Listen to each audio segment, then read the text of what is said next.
Hi everyone, staying home safe. It's Miss Debbie from NACOG Head Start, and it's story time again. And this is the second story in our week-long series about the three little pigs. I wonder what will be the same in this story as yesterday's story, and what will be different. What will happen in the end? Well, let's read and find out. So this one is The Three Little Pigs, retold by Bonnie Dobkin and illustrated by Subhash Bajaj. Once upon a time, three little piglets lived in a small, cozy home with their mother. Their names were Porter, Perry, and Parker. There they are. Porter was relaxed sort of pig. He liked to play, eat, and sleep. Perry was a creative type of pig. He had lots of ideas, but he didn't always finish what he started. And Parker was a thoughtful little pig who worked hard and did everything just the way he was supposed to. And this kind of annoyed his brothers. Well, the three little piglets got older and bigger and rounder. And one day their mother made a decision. "You've grown too big for this little house," she said. "It's time for you all to go off into the wide, wide world and build homes of your own." So the three little pigs packed their bags and got ready to leave their too cozy home. "Any advice for us, Mother?" asked Parker. "Why, yes," said their mother. "Watch out for that no good, big bad wolf who's always skulking around." Sneaking, skulking, he's hiding and watching them. "And remember, always work hard. Remember to plan, and whatever you do, do the best you can." So the three little pigs kissed their mother goodbye. Then they trotted out of the house, down the road, and out of the village. There they go.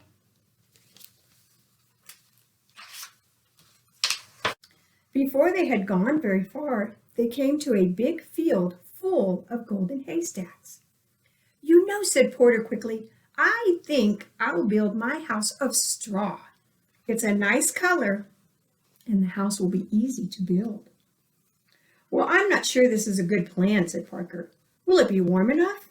Will it keep out the rain? What will happen when the wind is strong?" Porter rolled his eyes. "It will be a great house," he said, "and I'll still have time to play when I'm done." "Well, then good luck to you," said Perry and Parker, and they continued down the road. Okay, so he built his house, built it with straw. Well, soon Parker and Perry came to a shady grove of trees. "You know," said Perry, "I think I'll build my house of logs. Logs are strong, and I can paint them different colors." "Well, that sounds like a good plan," said Parker, "if you finish what you start." "I will," said Perry, and he waved as Parker continued down the road. Perry stood and looked up at the trees. He said, "Cutting down those trees would take a long time. I'll just build my house from the sticks on the ground instead." And that's exactly what he did. Built his house with sticks. Have you heard any similarities yet in this story to yesterday's?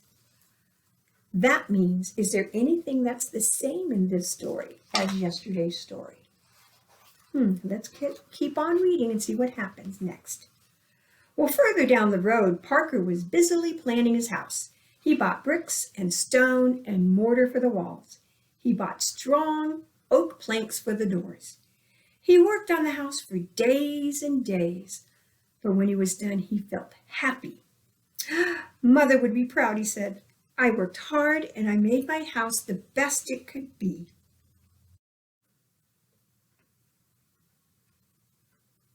Okay, there's his house of brick. Now, what none of the pigs realized was that someone very bad knew that they had left their mother's house. And who do you think that someone was? Yes, it was the no good big bad wolf. See, he's skulking behind the tree. What is he up to? First, the wolf went to Porter's house.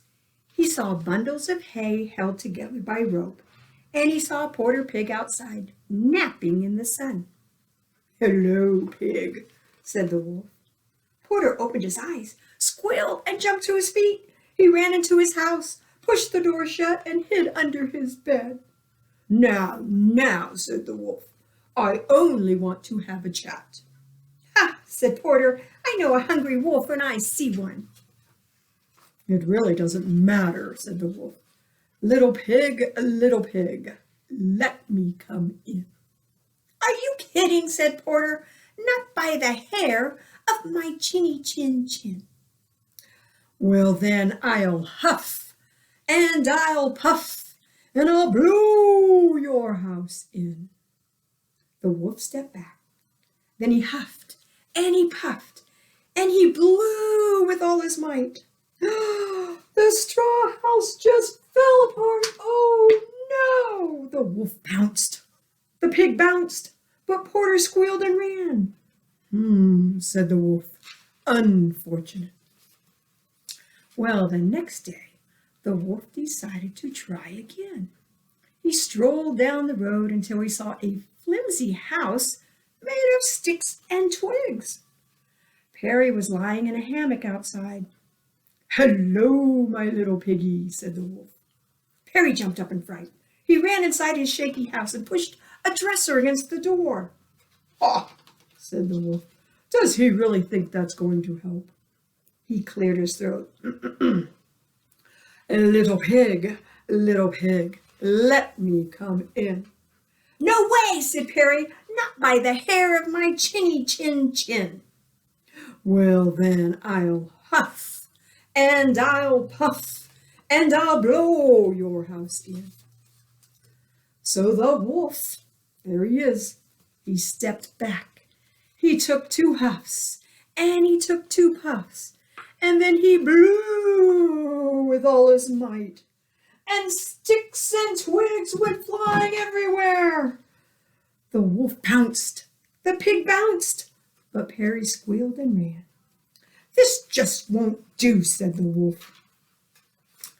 But the wolf knew there was still one more brother to visit, so he strolled down the road until he saw a house made of stone and brick.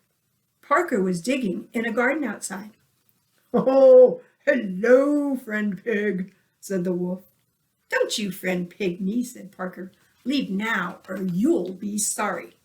"Oh, I doubt it," said the wolf. Parker went inside and slammed the door. The wolf heard 3 locks locking and 4 shutters slamming. He stood back. Little pig, let me come in." "Not by the hair of my chinny chin chin." "Well, then I'll huff, and I'll puff, and I'll blow your house in." "Go ahead and try," said Parker. So the wolf huffed 3 times.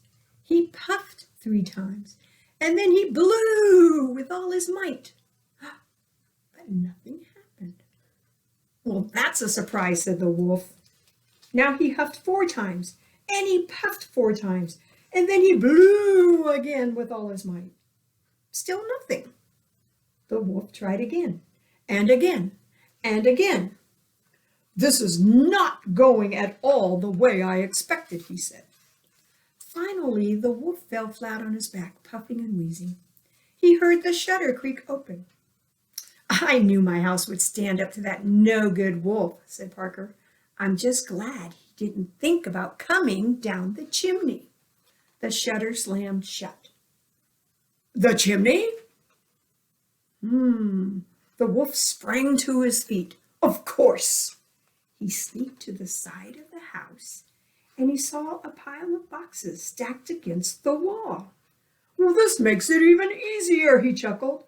He climbed up the boxes, he crept across the roof, then he jumped into the opening and slid down the chimney. Uh-oh, but below was a big kettle of hot water hanging in the fireplace. Parker threw more wood onto the roaring fire. Here I come, little pig, said the wolf. You weren't so clever after all. Oh no, said Parker. And the wolf, coming down the chimney, landed with a thud. Oh, ker-plunk! Water steamed and boiled around him. The wolf howled in pain and shot right back up the chimney. Whoa! The water had boiled off half of his fur. Oh no, cried the wolf. He was so embarrassed that he left the country, never to be seen again. Porter and Perry moved in with their brother, and they lived happily ever after. Wow. So the similarities between today's story was that all three of the pigs each built a house. That was the same. There was also a wolf that tried to get the pigs in their homes. Did the wolf do the same thing in this story as he did in yesterday's story? What was the same or different about the ending of the story compared to yesterday's? And which story did you like best? And why? Maybe you can talk with your parents or the other adults you're with and discuss the two stories and which one you like best and why. Okay, my friends, this was the Three Little Pigs. This was the second story in our series of 4. So we'll have 2 more coming. I hope you enjoyed it, and I'll see you again soon. Bye. Your local library may have this book available for checkout. Remember to read every day. Happy reading!